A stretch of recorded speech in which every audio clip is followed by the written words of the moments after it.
Vem,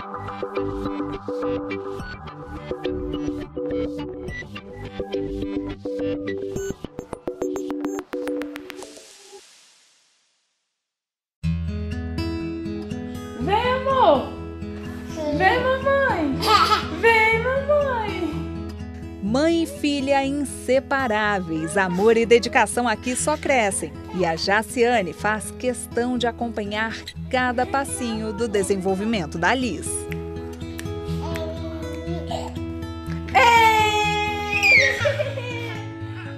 Toda vez que vai trabalhar, a assistente de diretoria fica com aquele aperto no coração. Mas estar empregada traz alívio e conforto. É que há 2 anos a Jaciane sentiu na pele o peso da demissão assim que voltou da licença maternidade. O motivo da dispensa para ela ficou bem claro: o fato de ser mãe. Assim que completou 1 mês, eu fui chamada no RH para encerramento do meu contrato. E a pessoa responsável lá pelo RH falou que a gente ia encerrar o contrato. Eu perguntei o porquê. Porque eu não tinha feito nada de errado, eu estava exercendo tudo normalmente. Meu chefe não tinha falado nada para mim, se tinha alguma coisa errada ou não, estava tudo tranquilo. E ela falou assim: eu pensei que você já sabia desde o início. E foi aí que eu comprovei que realmente era por causa que eu tinha tido uma filha. Que eles não queriam esse peso para eles, né? Os indícios de que a demissão viria estavam em detalhes que não passaram despercebidos. Eu não conseguia exercer mais nada do que eu fazia antes. Eles estavam me colocando para fazer coisa administrativa, coisa que eu não fazia antes. Então daí eu comecei a perceber que alguma coisa tinha mudado. Apesar disso, receber a notícia foi um choque. Eu fiquei triste, não estava acreditando que a empresa estava fazendo aquilo no momento que a gente mais precisa, né?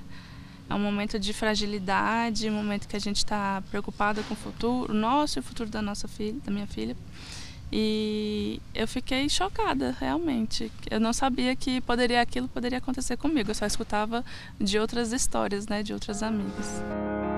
A demissão foi um divisor de águas na vida da Jaciane. Ela decidiu então se afastar do mercado por 1 ano para cuidar melhor da Liz.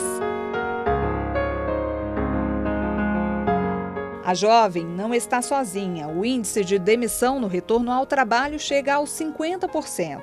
Emily é gestora de recursos humanos, presencia isso com frequência. Essas empresas muitas vezes esperam simplesmente acabar o período da licença e no retorno a primeira coisa que se faz é demitir essa mulher. E uma outra coisa que acontece quando não é demitida, se elas têm uma posição de chefia, de liderança, muitas vezes elas perdem essa posição. Elas não são demitidas, mas elas deixam de ocupar aquela função que elas tinham antes, quando ainda estavam antes da licença.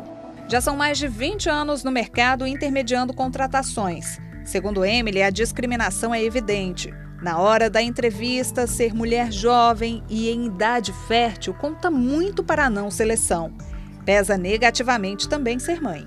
Certas empresas preferem mulheres que não estão num período fértil, não estão no momento de ter filhos, né?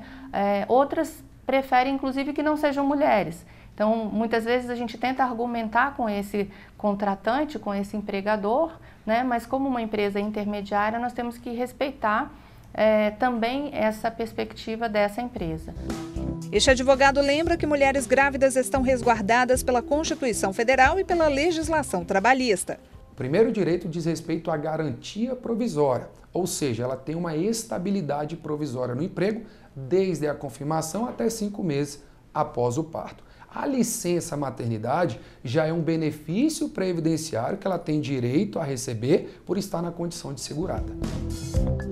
O direito é assegurado ainda a mulheres que engravidaram e foram contratadas por tempo determinado. O TST ele já pacificou seu entendimento por meio da súmula 244, no sentido de que, ainda que se trate de contrato por tempo determinado, se a empregada ficar gestante naquele período, o seu contrato é estendido e, portanto, ela fará jus à mesma garantia de 5 meses, né, prevista na Constituição. Ser mãe, mulher, profissional. Nossas atribuições são muitas. Temos dupla, às vezes tripla jornada. No trabalho também sofremos outro tipo de discriminação, a salarial. As mulheres, elas recebem em torno de 79,5% do que os homens recebem. Explicando isso melhor para a população, como ficaria isso? A cada R$100 que os homens recebem, as mulheres recebem 79,5, ou seja, aproximadamente R$80. Então, existe uma discrepância salarial entre homens e mulheres na média, né? A última pesquisa nacional por amostras de domicílios do IBGE revela que as mulheres trabalham quase 5 horas semanais a menos que os homens, mas passam quase o dobro de tempo deles nos afazeres domésticos. São 21 horas por semana delas contra 11 dos companheiros. Se você ainda colocar uma lupa sobre esses afazeres domésticos e verificar dentro desses afazeres o que as mulheres fazem e os que os homens fazem, você verifica que as mulheres fazem aqueles cuidados que são os cuidados com a família mesmo. Ou seja, ela produz alimentos, né? Ela faz a comida, ela cuida da roupa, ela cuida da limpeza da casa. Já os homens, eles têm um predomínio maior, por exemplo, nos pequenos reparos, ou seja, em outros tipos de atividades, mesmo dentro dos afazeres domésticos, existe uma discriminação de trabalhos, né? Com a maternidade, os obstáculos para crescimento profissional se tornam maiores. Um levantamento da consultoria e dados mostra que, quanto mais filhos as mulheres têm, menor o salário ao longo da carreira. Ter o primeiro filho pode reduzir o salário das mulheres em 24%. Já mulheres com 3 ou mais crianças recebem até 40% a menos do que colegas que ainda não são mães. A Vanessa sabe bem disso, mas ganhar menos seria uma vantagem nos dias de hoje, já que há mais de 1 ano e meio ela está desempregada. As dificuldades começaram logo depois da gravidez do primeiro filho. A Vanessa foi demitida 2 meses após voltar da licença maternidade. Com o tempo, conseguiu se recolocar no mercado de trabalho, mas acabou sendo dispensada novamente. O problema é que, desta vez, ela estava grávida do Cauã e não sabia. Dr. Leandro alerta que, em casos assim, a grávida deve buscar os direitos e garantias.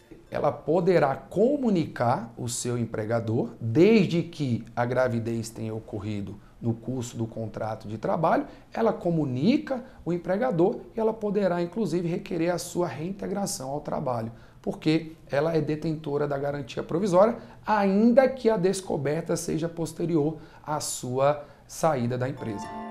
Por falta de conhecimento, a Vanessa não correu atrás. Agora, quando não está com o Cauã e o Pietro, procura por emprego. Mas está difícil. Eu já fui chamada para várias entrevistas. Só que toda vez que eu chego, eles começam a entrevista. Quando eu falo que tem filho, aí parece que acaba o mundo ali, né? Porque é só falar que tem filho, eles falam, tudo bem, a gente vai entrar em contato. E nunca entra, né? Antes era sempre mais fácil, né? Eu conseguia emprego rápido. Tinha muito emprego que eu pedia para sair, para entrar em outro, que era bem mais fácil, né, antigamente. Só que agora é totalmente diferente. Eu acho que é um olhar equivocado, né, de acreditar que aquele período da gravidez vai ser um período de menor produtividade, ou que a mulher vai fazer corpo mole, ou porque ela vai sair para suas consultas médicas. Então, eu acho que ainda há um preconceito na sociedade em relação a esse período da gravidez. E ainda se complementa com a licença maternidade, porque aí a mulher vai se afastar por mais 4 meses ou 5 meses, né? E muitas empresas ainda olham para esse período como um período de perda, e não como, se eu realmente escolher um profissional que tenha competência, esse período será muito pequeno de afastamento para o ganho que eu terei ao longo da carreira desse profissional dentro da minha empresa. Experiência profissional para a Vanessa não falta. Ela já trabalhou em lanchonete, loja de roupas, como atendente. Apesar das dificuldades enfrentadas, essa mãe apaixonada pelos filhos não perde a esperança. Meus filhos são tudo para mim. Tanto que, querendo ou não, eu arrumar um emprego vai ser melhor para eles. Não só para mim, né? Mas para eles. Se eles querem alguma coisa, como é que eu vou dar se eu não tenho dinheiro, se eu não tenho emprego? E só a renda do meu marido não dá pra gente dar o que eles merecem, né?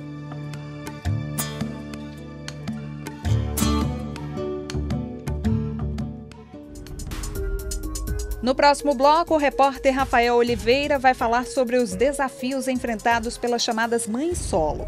Você vai conhecer ainda uma iniciativa criada dentro de uma universidade para que as mães não abandonem a vida acadêmica. Não saia daí, o Repórter Justiça volta em instantes.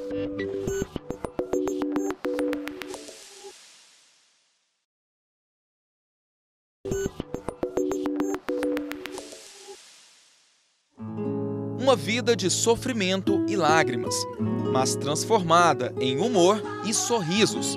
Simone, conhecida como Palhaça Sininho, trabalha vendendo doces nos ônibus do Distrito Federal. A tiracolo um companheiro inseparável, o pequeno Carlos Aristides, de 1 ano e 2 meses. Com essa dupla a bordo, o show é garantido. Ficar de mal é muito chato, por isso que é bem melhor ficar de bem. Durante a apresentação, Sininho passa mensagens de como tratar as pessoas com respeito e educação. Use sempre, por favor, obrigado, e com licença também. O bebê interage o tempo todo. 1, 2, 3. Depois, ela se apresenta ao público. Eu sou a Palhaça Sininho. Eu sou vendedora nos coletivos DF e do entorno. Já fazem 5 anos. O destino é sempre o próximo ônibus. Nem todos os motoristas abrem a porta para artista. Mas Sininho não desanima até conseguir um novo palco e uma nova plateia. O trabalho da mãe palhacinha é reconhecido. Ela mostra como a vida pode ser difícil, mas você consegue alcançar o que você quiser, se você quiser procurar, né, tentar correr atrás das coisas. E também ela ajuda as pessoas como eu, por exemplo, né, num dia que está mal, passando por problemas, alguma coisa assim, e você, né, anima a pessoa, né, reanima a pessoa. E é um trabalho muito bonito, né? A gente vê ela batalhando, né, guerreira, lutando pelo pão de cada dia para os filhos dela, né? Ela é uma guerreira. Todo dia está com a gente aí. Achei ela ótima. Felicidade e tal, bem espontânea. É uma mensagem positiva também? Muito positiva, alegra. Depois de alguns shows, é hora do café da manhã.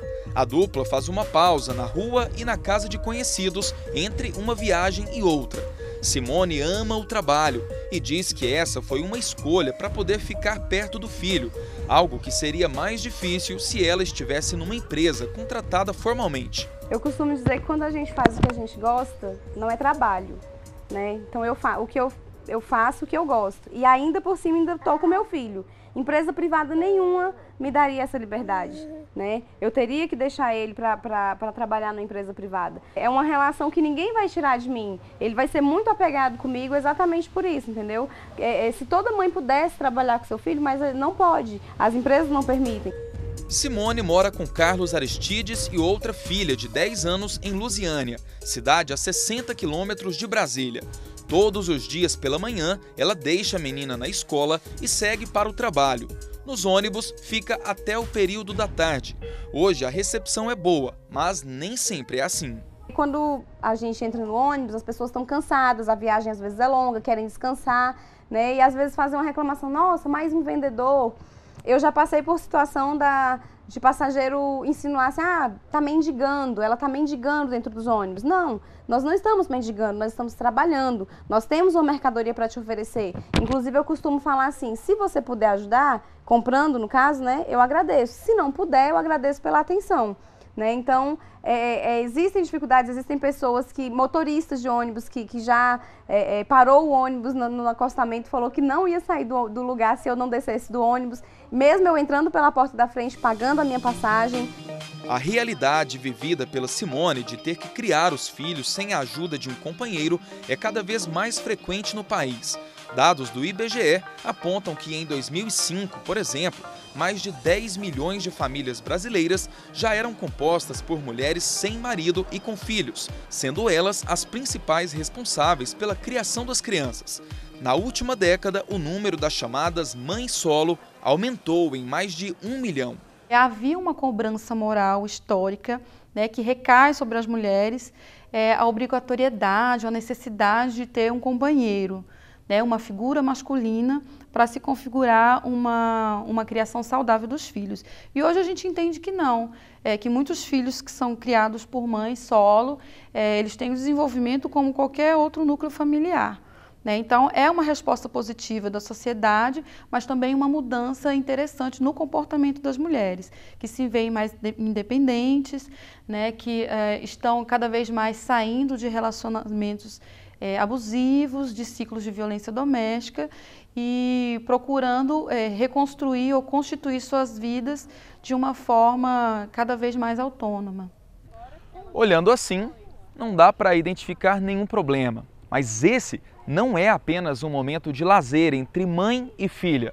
Estamos na Universidade de Brasília e essa é a realidade de muitas mães, ter que conciliar a vida acadêmica com a maternidade.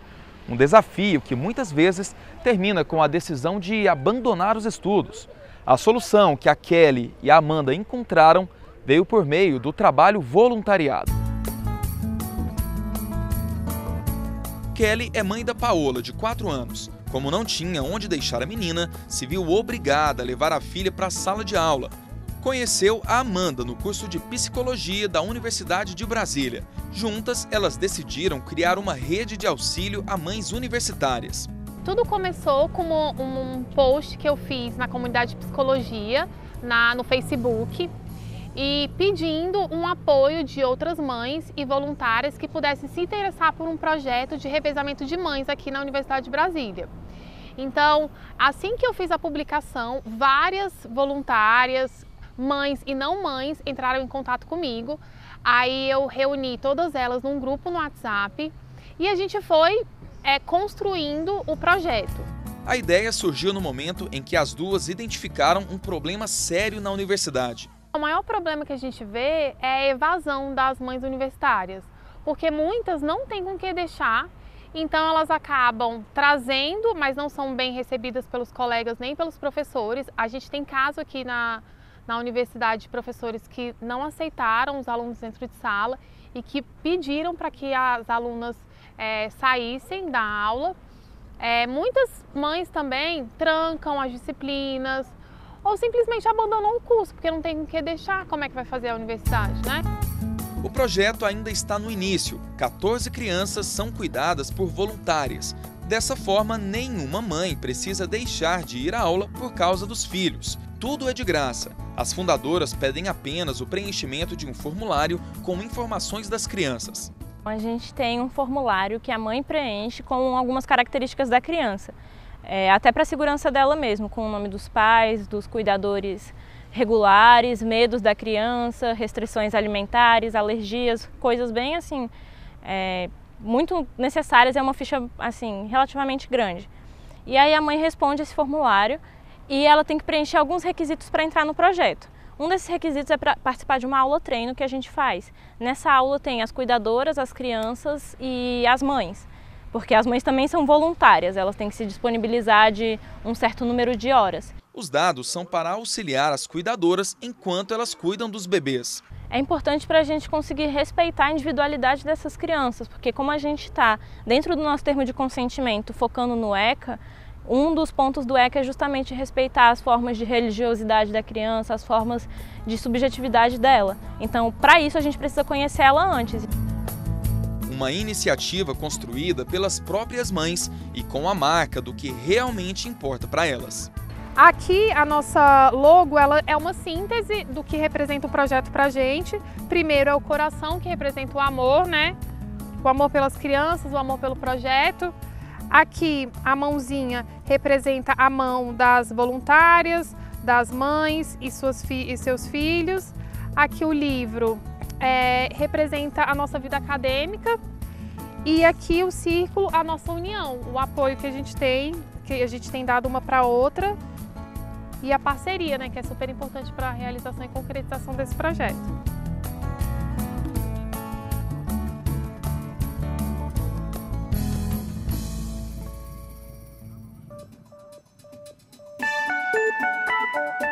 No próximo bloco, a repórter Fernanda Tavares mostra os desafios enfrentados por casais de mulheres que decidiram ser mães.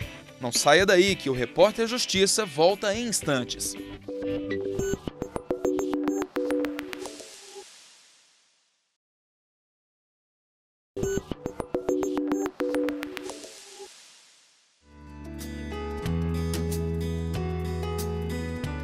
Michele e Luísa estão casadas há 5 anos. Pouco tempo atrás, decidiram que era hora de aumentar a família. Com a vontade de ter um filho, veio o questionamento: gerar uma vida ou adotar.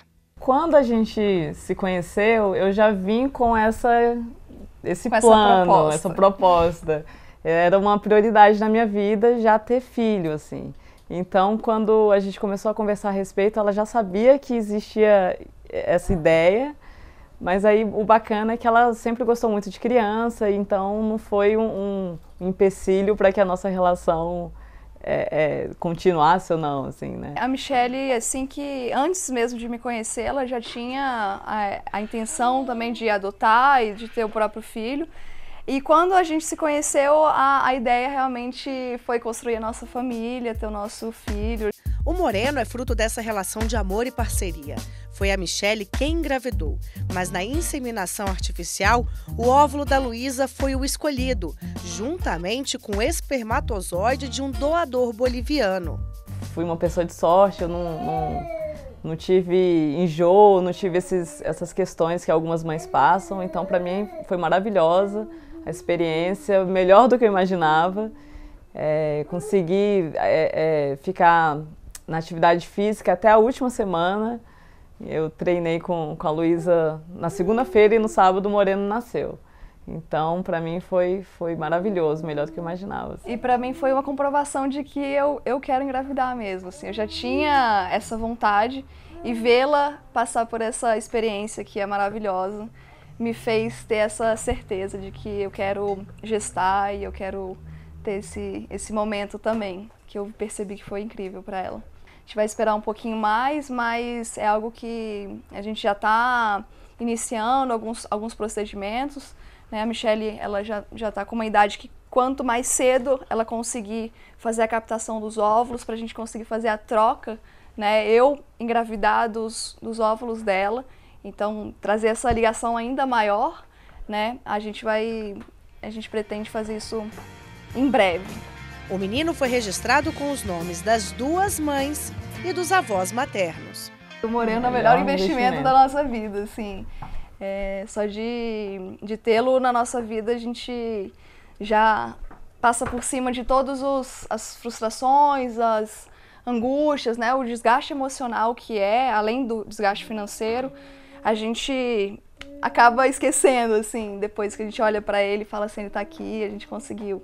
O registro de filhos de casais homoafetivos já foi um grande problema para diversas famílias. Os casais precisavam lutar na justiça por esse reconhecimento. Mas a situação mudou em 2017, quando o Conselho Nacional de Justiça decidiu acabar definitivamente com esse entrave ao editar o Provimento 63, que institui novas regras para o Registro Nacional de Nascimento no Brasil. Este artigo, por exemplo, determina que o oficial de registro civil não pode exigir a identificação do doador de material genético como condição para lavrar o registro da criança gerada pela técnica de reprodução assistida.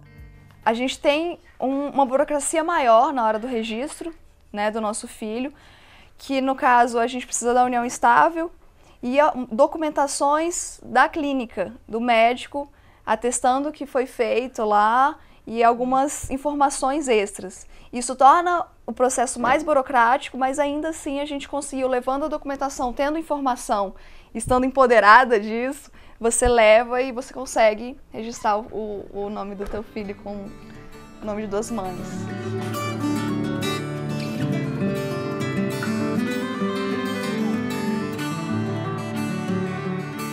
Na casa da Zuleika também não falta amor. Marina, gestora de recursos humanos, é a filha mais velha. Depois vem a Kátia. As 2 foram adotadas. Marina tinha pouco mais de um mês quando saiu de um abrigo em Salvador, na Bahia, para morar com a mãe, em Brasília. Eu decidi que eu gostaria de fazer alguma coisa por alguma criança, por eu sentir que eu sou uma pessoa da raça negra privilegiada por eu ter estudado em boas escolas e ter me formado e ter sempre boas colocações no mercado de trabalho. Eu quis dar oportunidade para uma criança. As pessoas me perguntam, né, qual é a diferença? Eu falei, eu não sei, porque eu não tive filho biológico, para mim amor é amor, né? Eu não sei se teria diferença entre o biológico e o adotado, não. Sinceramente, eu não sei. Mãe solteira, Zuleika trabalhou duro para dar alimentação, moradia e educação para Marina. Quando tudo estava tranquilo, apareceu a Kátia. Aos 18 anos, a moça saiu do Maranhão para trabalhar na casa de Zuleika. Foi assim que, na mesma semana, a jornalista decidiu que teria mais uma filha adotiva. Ela chegou aqui, assim, bem pequenininha, magrinha, miudinha, tipo uns 15 quilos diferente do que ela é hoje, né? Aí eu peguei e falei, não, eu vou adotar mais uma, né? Aí nessa época teve pessoas que falaram, né? Você é doida, né? Já tá numa luta constante com uma. Eu falei, mas todo mundo diz que onde come um, come dois, não é? Aí eu fui, toquei o barco e ela começou a estudar. E logo que terminou o 2º grau foi trabalhar e foi fazer faculdade. E aí, nesse inteirinho já veio o Davi, né? Já veio o meu neto, então foi assim, a família foi com muitas dificuldades, nós fomos crescendo, evoluindo, né?